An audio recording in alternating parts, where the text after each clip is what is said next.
Hi. Oh, morning. Oh, hello. Good morning. Her new room, or you in the microwave? Yes. Yeah. How am I gonna heat up our coffee? You look really pretty, and you don't need those. I think you look pretty without any makeup on your face. Are you okay? I'm just heels and makeup. Like, you could remove me and my body and everything else, and I'd stop heels and makeup on. That's right. So basically, it's gonna take us to get to Montauk at least an hour. My friends are Lobby Gray. They're going on at 5:30, and then we're gonna go and have dinner at Surf Lodge in a separate area. Awesome. It should be fun. Hopefully, I'm gonna go put my clothes on to go on a run. I'll tell you what I'm not doing: running.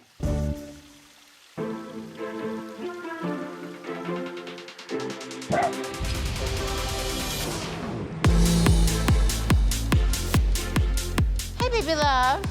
How was your work day? It was okay. Yeah. So this weekend, I'm gonna be in Newport with the babies. You're taking the big kids camping, right? Yeah. Yeah. And they start school Thursday. Right. 5 years ago, I was all about building my business and making money, and I am still all about those things, but family now trumps that. How do you feel after the dinner still? If I offered to do a manifestation journaling exercise for free, anyone I know would jump at it. And it's not that I think anyone should be like grateful. I didn't even get participation. What am I manifesting here? Okay. If I could have anything, what would I let myself want? And you want us to write that down? That's what I would do. I really thought this would be like a fun opportunity for them to learn a little bit more about me, but they don't take me seriously. They didn't show up. Yeah. They didn't show the up for the event. It's annoying. It's annoying.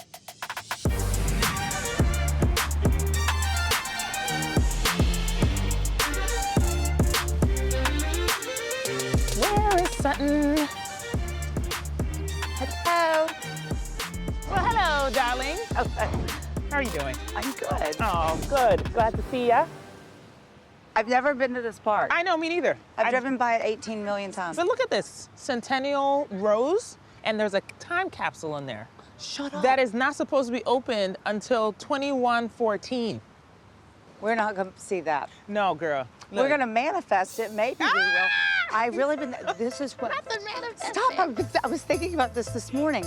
I've noticed such a stark difference between Sutton this year and Sutton last year. We aren't friends, and forget it. There you go. You need to pick on somebody else whose wallet fits. What do y'all f***ing want from me? She listens, she's logical. I mean, even the fact that she's giving advice to Amanda about how to talk to Dorit? Amanda, I'm gonna tell you something. You gotta cop to it. You gotta say, look, I was talking about your marriage without you present. Very good advice. I'm trying desperately to forget Sutton Stracke because Sutton Brown I like. How do you balance that if you manifest to live forever? I don't understand it. Here's the thing. What she's doing is mostly telling people how to manifest money by taking their money. Okay. Oh. Yeah. Okay, let's have a seat. Yeah, okay. It was cute to see her children. Nice to see they were her the husband. cutest things in the world. Yes. The house is beautiful. Yeah. She's so funny, though, how she has to say it has like 19 bedrooms and 86 bathrooms. Like, it always has. I counted one day. You know, this house is like 9 bathrooms and 8 bedrooms. Like, I've redone like 17 rooms or something.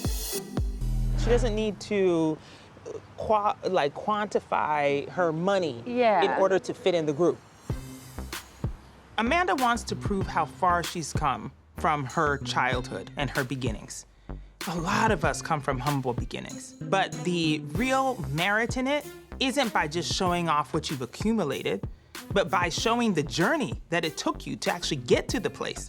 I have more respect for the journey than I do the destination. I don't know whether or not she wants to feel, look, I've got this beautiful home, I've got this amazing relationship, I've got these beautiful kids, I got this booming business, so you can't tell me anything. You know, otherwise you're not gonna make it very far. No, we're all trying to help Amanda. But see, she thinks that she knows better. And the old adage is true. You can lead a horse to water, but you cannot make it drink. And she's refusing to drink. She's got to understand that. She has to, she has to. But here's the thing.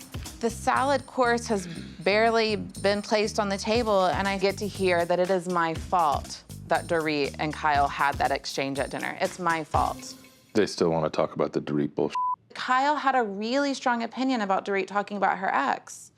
I had a moment where I said like one thing about it at one dinner party, you know? I don't know. There were times after my breakup where I didn't want to hear about it. I didn't want to hear other people's opinions. I didn't want to hear any of that.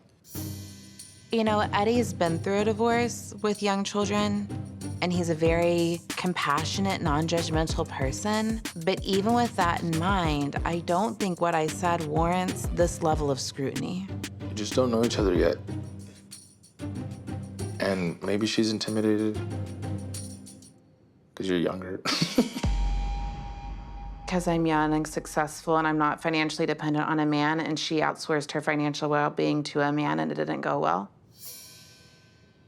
What does Dorit care about my opinion? If she's sure that this is her path and this is what she wants to do, who the cares? Go down your path. Do your thing, your life, whatever.